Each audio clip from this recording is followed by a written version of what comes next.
আপনি একদম নিশ্চিন্ত থাকুন মহারাজ। আমাদের রক্ষামন্ত্রী রাজ্যের চারিদিকে কড়া সুরক্ষার ব্যবস্থা করেছেন। কি জানি মন্ত্রী, তাই যেন হয়। যবে থেকে দূত মারফত জানতে পেরেছি যে আমাদের রাজ্যে ভিনদেশী শত্রু আক্রমণ করতে চলেছে, তবে থেকেই বেশ দুশ্চিন্তা হচ্ছে। কিন্তু মহারাজ। মন্ত্রীর কথা শেষ হলো না, তার আগেই মহারাজের চোখ গেল নদীর দিকে। তিনি বিস্ফারিত চোখে দেখলেন এক যুবতী নদীর জলে ডুবে যাচ্ছে। বাঁচার জন্য সে যেন প্রাণপণে চেষ্টা করছে। মহারাজ মুহূর্তের মধ্যে তার কাছে দাঁড়িয়ে থাকা সৈন্যদের দিকে তাকিয়ে চিৎকার করে বললেন, সৈন্য, শিগগির যাও, ওই দেখো একটা মেয়ে নদীর জলে ডুবে যাচ্ছে, তাড়াতাড়ি!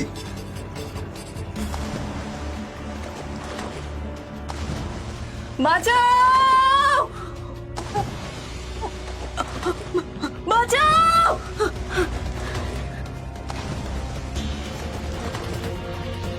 ভয় পেও না, সৈন্যরা তোমাকে রক্ষা করবে।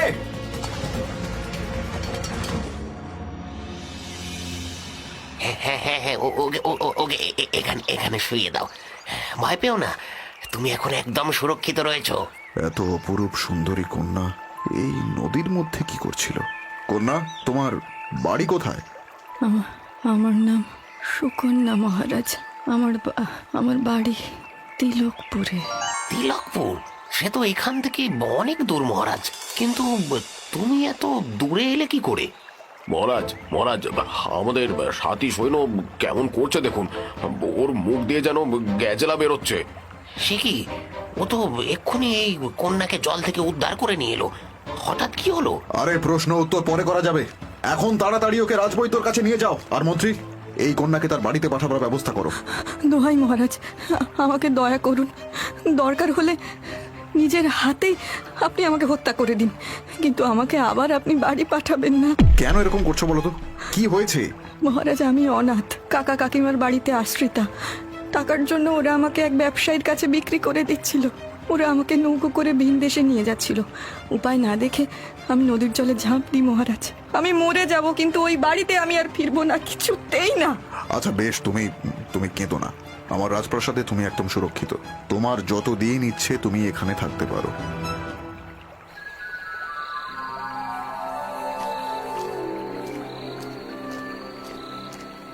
তুমি ভালোই হলো, তোমার সঙ্গে দেখা হয়ে গেল। আমি তোমাকেই খুঁজছিলাম। প্রণাম মহারাজ। আমাকে খুঁজছিলেন? কিন্তু কেন মহারাজ? আসলে সেই দিনের পরে একটু ব্যস্ত হয়ে গিয়েছিলাম, তাই তোমাকে আর জিজ্ঞাসা করার সময় পাইনি। তোমার এখানে কোনো সমস্যা হচ্ছে না তো? না মহারাজ, আমি আমি খুব ভালো আছি। আপনি নিজে জিজ্ঞেস করতে এলেন? তাতে কি, রাজ্যটা যখন আমার, তখন এর মধ্যে যারা আসছে বা থাকছে তাদের দায়িত্ব তো আমারই নেওয়া উচিত, তাই না? আচ্ছা, আমি আসি। মহারাজ, ক্ষমা করবেন, কিন্তু কিছুদিন ধরেই দেখছি রাজ্যের মধ্যে সুরক্ষা ব্যবস্থা অত্যন্ত কড়া। তার উপরে আজকে সকালে দেখলাম প্রতিটি ব্যক্তিকে আপাদমস্তক তল্লাশি করে তবেই প্রাসাদে ঢুকতে দেওয়া হচ্ছে। ওইসব আমার মন্ত্রীর বুদ্ধি। আসলে কিছুদিন ধরেই কোনো ভিনদেশী শত্রুরা আমাদের রাজ্য আক্রমণের পরিকল্পনা করছে, কিন্তু আমরা জানি না সেই শত্রুরা কে বা কারা, তাই এই ব্যবস্থা আর কি। আক্রমণ করবে? তার মানে কি যুদ্ধ হতে পারে মহারাজ? সে কি আর এখন থেকে বলা যায়? তবে যুদ্ধ হোক বা না হোক, তুমি এখানে সুরক্ষিত। আমি বেঁচে থাকতে আমার প্রজাদের আমি কিচ্ছু হতে দেব না। এইভাবেই কাটতে থাকলো দিন। এর মধ্যে বেশ কয়েকবার মহারাজের সাথে সুকন্যার দেখা হয়েছে। সুকন্যা যতবার দেখেছে ততবারই অবাক হয়ে গেছে যে মহারাজ মানুষ হিসেবে কতটা সৎ আর প্রজাবৎসল। সেদিন মহারাজ বাগানে পায়চারি করছিলেন। হঠাৎই সুকন্যা সেখানে এলো। তার খোলা চুল, পরিহিত সুসজ্জিত বস্ত্র, সব মিলিয়ে তার রূপ দেখে যেন মনে হচ্ছে সাক্ষাৎ স্বর্গের অপ্সরা। মহারাজ তাকে দেখে মুগ্ধ দৃষ্টিতে তাকিয়েই নিজেকে সামলে নিয়ে বললেন, তুমি এই সময় এখানে, মানে কিছু প্রয়োজন ছিল নাকি? না না মহারাজ, আসলে আমি মহাদেবের মন্দিরে পুজো দিতে গিয়েছিলাম। এই রাজ্যে আক্রমণের আশঙ্কার কথা শুনে, বিশেষ করে আপনার উপরে আক্রমণের কথা জানতে পেরে পুজো দিতে গিয়েছিলাম। আমার জন্য পুজো? ধন্যবাদ। সেই ছোটবেলাতে মা আমার জন্মদিনে পুজো দিত, তারপরে মা চলে গেলেন, পুজো দেওয়াও বন্ধ হয়ে গেল। বেশ, তো আমি না হয় আপনার জন্য পুজো দেব। এই নিন প্রসাদ। মহারাজ সাবধান! কি হয়েছে মহারাজ? আপনি আপনি ঠিক আছেন তো? ঠিক আছে। সাপ, ওই যে বিষধর সাপ, ওই ঝোপের দিকে গেছে, শিগগির দেখো তো। ক্ষমা করবেন মহারাজ, কিন্তু ওই সময় আপনাকে ঠেলে দেওয়া ছাড়া আমার আর কোনো পথ ছিল না। ক্ষমা করবেন। ছি ছি ছি ছি। ক্ষমা চেয়ে আমাকে লজ্জা দিও না। ধন্যবাদ আমার প্রাণ রক্ষা করার জন্য। আজকে তুমি না থাকলে হয়তো সত্যি কোনো অঘটন ঘটে যেত। বুঝতে পারছি পুজোটা তুমি মন থেকেই দিয়েছো। ধুর ধুর, পথে পথে ঘুরে সারাটা দিন কেটে গেল, তবু একটা শিকার অব্দি জুটলো না। আরে বাহ, এ তো দেখছি একটা পেঁচা। আর কিছু না হোক, এই পেঁচাটাকেই ধরে নিয়ে এবার হাটে যাই। আর কিছু না হোক, বিক্রি হলে তো 2 পয়সা জুটবে।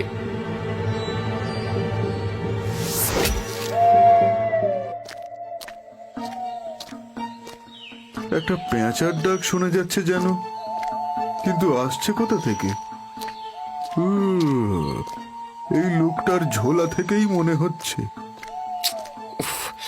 এই পেঁচাটা তো খুব জ্বালাচ্ছে, কি যে করি। এই ছোকরা, এই তোমার ঝোলাটা খোলো তো দেখি। অনেকক্ষণ ধরে একটা পেঁচার ডাক শোনা যাচ্ছে দেখছি। পেঁচা? কিসের পেঁচা? কই না তো, আমার কাছে কোনো পেঁচা নেই। নেই কি আছে? সেটা তো ঝোলাটা খুললেই বোঝা যাবে বাবা। খোলো খোলো দেখি। এ তো দেখি লক্ষ্মী পেঁচা। এই ছোকরা, এটা নিয়ে তুই কি করছিস রে? হিন্দু রাজার কাছে থেকে এত বড় অপবাদ!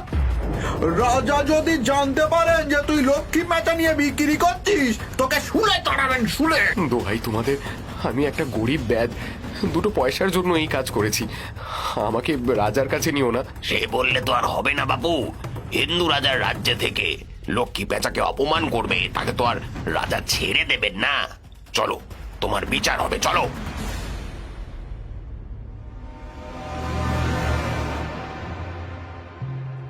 বজ্জাতটা প্রথমে অস্বীকার করছিল মহারাজ, তারপর ঝোলাটা খুলতেই ভারী জুড়ি বেরিয়ে গেল।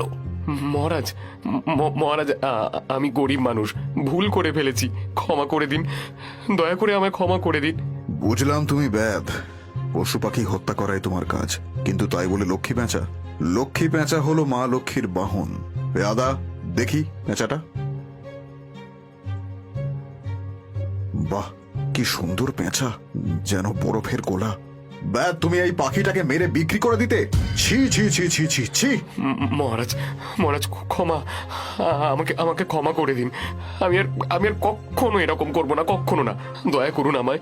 আচ্ছা বেশ, এইবারটি তোমাকে ক্ষমা করে দিলাম, আর কখনো এরকম করবে না। পেয়াদা, আমাদের হাতিশালায় নতুন লোক দরকার বলেছিলে না? ওকে ওইখানে নিযুক্ত করে দাও। মহারাজ, আপনি তো জানেন আমার পশু পাখির বড্ড শখ। এটাকে আমি নিজের কাছে রাখতে চাই। আচ্ছা বেশ, তো রাখো না। লক্ষ্মী পেঁচা প্রাসাদে থাকা অত্যন্ত শুভ। পেঁচাটার পায়ের কাছে এটা কি চকচক করছে না? দেখি তো এটা কি। মন্ত্রী অবাক হয়ে দেখল পেঁচাটার পায়ে বাঁধা রয়েছে একটা রূপোর তবক। মন্ত্রী সেটা খুলতেই চমকে উঠল। তার ভিতরে রয়েছে ভর্জিপত্র, অর্থাৎ বার্তা পাঠানোর পত্র। মন্ত্রী কৌতূহলী হয়ে সেটা খুলতেই চমকে গেল। সে বিস্ফারিত চোখে দেখল তার মধ্যে কিছু লেখা রয়েছে। অনেক দিন ধরেই তো চলছে মধুর অঙ্গ, কবে হবে বেতাল সঙ্গীর ভবলীলা সাঙ্গ। উত্তরে লেখা, বেতাল সঙ্গী নয় সাধারণ, কাজ সম্পন্ন করতে সময়ের প্রয়োজন। এটার অর্থ কি? এর মধ্যে কি কোনো গুপ্ত সংকেত লুকিয়ে রয়েছে? কিন্তু সেটা কি হতে পারে? মন্ত্রী মশাই, মন্ত্রী মশাই, শিগগির চলুন, রাজবৈদ্য আপনাকে ডেকে পাঠিয়েছেন। রাজবৈদ্য এই সময়? কিছু হয়েছে কি? কিছুদিন আগে আপনি বিষক্রিয়ার জন্য যে সৈনিককে রাজবৈদ্যর কাছে চিকিৎসার জন্য পাঠিয়েছিলেন, সে সৈনিক আজকে মারা গেছে। মারা গেছে?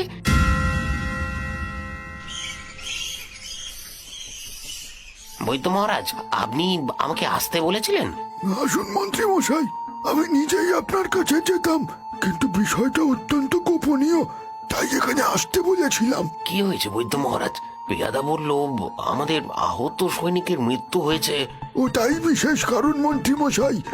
আমি ভেবেছিলাম ওই সৈনিকের শরীরে হয়তো সাধারণ বিষক্রিয়া হয়েছে, কিন্তু পরীক্ষা করে দেখলাম তার শরীরে যেই বিষ প্রবেশ করেছে সেটা কোনো পশু বা সরীসৃপের নয়, সেটা বিশেষ প্রজাতির মানুষের বিষ।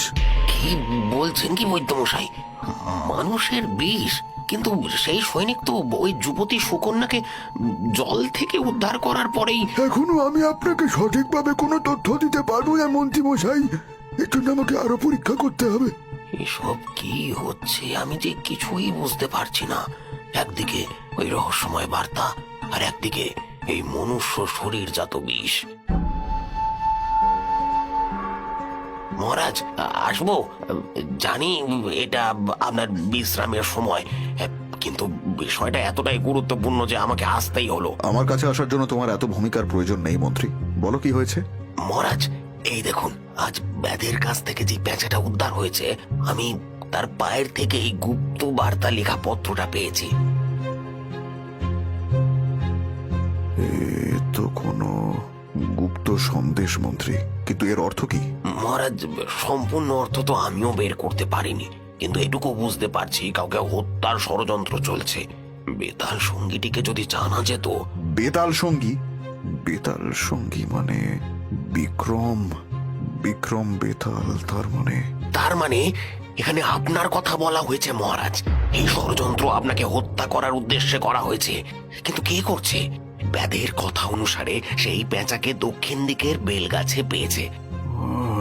এখন তুমি বললে বলে আমার মনে পড়লো, এই ধরনের একটা লক্ষ্মী পেঁচাকে আমি বেশ কয়েকদিন আমার ঘরের উত্তর প্রান্তের দিকে উড়ে যেতে দেখেছি, কিন্তু আর আপনার কক্ষের উত্তর প্রান্তে তো সেই যুবতী সুকন্যা বাস করে। তার মানে কি? না না না না মন্ত্রী, না না না না না, সে এরকম কাজ করতে পারে না, কখনোই না। সে তো আমার প্রাণ রক্ষা করেছিল। কে কি করতে পারে সে তো সময় এলেই জানা যাবে মহারাজ। আপনি আপনি আমার সাথে আসুন। দেবী সুকন্যা। মহারাজ, মন্ত্রী মহাশয় আপনারা? অসময়ে এখানে আসার জন্য দুঃখিত। আসলে একটা বিষয় জানার ছিল। এই পেঁচাটা আজকে রাজপ্রাসাদে উদ্ধার হয়েছে। দেখুন তো এটাকে চিনতে পারেন কিনা। পেঁচা? না না, আমি কখনো এটাকে দেখিনি। হ্যাঁ, আমি চিনি না। হে কি দেবী সুকন্যা, আপনি এত ঘাবড়ে গেলেন কেন? আপনি বলছেন আপনি এটাকে দেখেননি, কিন্তু প্রাসাদের সৈনিকরা যে বলছে সে নাকি এটাকে আপনার কক্ষের জানলার বাইরেই দেখেছে। মিথ্যে, এই কথা মিথ্যে মহারাজ, বিশ্বাস করুন আমি কিচ্ছু জানি না। আমি এই পেঁচাটার মাধ্যমে কোনো বার্তা পাঠাইনি। সে কি? বার্তা পাঠানোর কথা তো আমি বলিনি দেবী সুকন্যা। মহারাজ দেখুন, এবার আমার কথায় বিশ্বাস করবেন তো? সুকন্যা, তুমি তুমি এই পেঁচার মাধ্যমে আমার শত্রুপক্ষের কাছে বার্তা পাঠিয়েছিলে? তুমি সেই ছলনাময়ী যাকে আমাকে হত্যা করার জন্য পাঠানো হয়েছে? ছি ছি ছি ছি ছি ছি ছি ছি। না মহারাজ, আমাকে ভুল বুঝবেন না। হ্যাঁ, আমি আপনাকে হত্যার উদ্দেশ্য নিয়ে প্রাসাদে এসেছিলাম।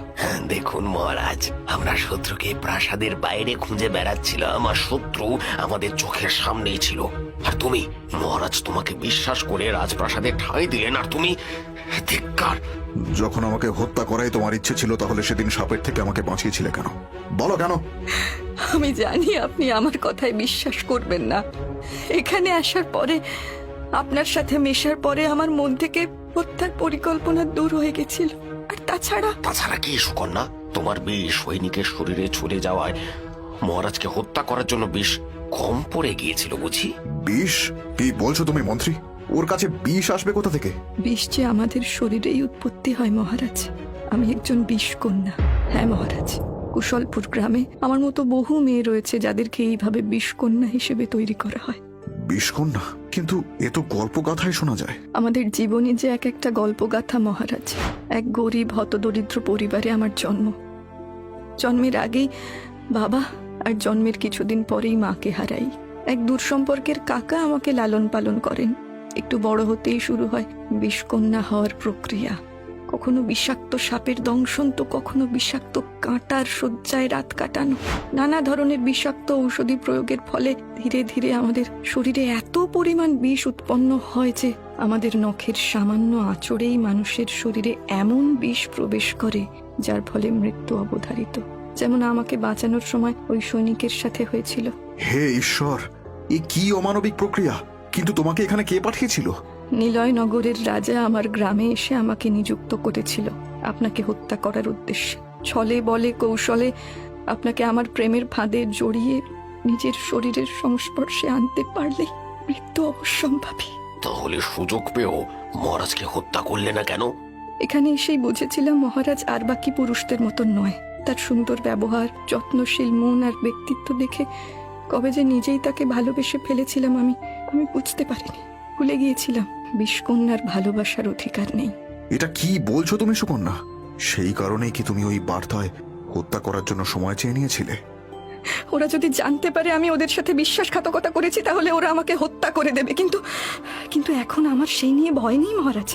আমি নিজের প্রাণ দিয়ে দেব, কিন্তু আপনাকে কিচ্ছু হতে দেব না, কিচ্ছু না। সহসাই মন্ত্রীর মুখেও তখন ফুটে উঠেছে সহানুভূতির ছাপ। সুকন্যা ভয়ে আতঙ্কে দূরে সরে গেল। তার মুখে যেন ভয়ের নয়, মহারাজকে নিয়ে দুশ্চিন্তার ছাপ। সে বলে উঠল, না না না না, আমাকে স্পর্শ করবেন না মহারাজ, আমাকে স্পর্শ করবেন না। আমার নিঃশ্বাসেও যেন বিষ রয়েছে। আপনি আপনি আপনি আপনি দয়া করে আমাকে আপনার চরণে ঠাঁই দিয়েছেন, এই অনেক। এবার আমাকে নিজের গ্রামে ফিরে যেতে হবে মহারাজ। কখনো না সুকন্যা, আমি আমার জন্য তোমার প্রাণ সংকটে পড়তে দেব না। আমাদের রাজবৈদ্য অত্যন্ত জ্ঞানী, আমি তোমাকে তার কাছে নিয়ে যাব। তিনি নিশ্চয়ই কিছু উপায় বের করতে পারবেন। কিন্তু মহারাজ, আমার মতো তুচ্ছ বিষকন্যার জন্য আপনি এত কেন ভাবছেন? ভেবেছিলাম সঠিক সময় নিজের মনের কথা বলবো, কিন্তু আজকে বলতে দ্বিধা নেই। আমিও তোমাকে ভালোবাসি সুকন্যা। আর যতদিন না তুমি বিষকন্যা থেকে সাধারণ মানুষে পরিণত হচ্ছ, ততদিন আমি তোমার জন্য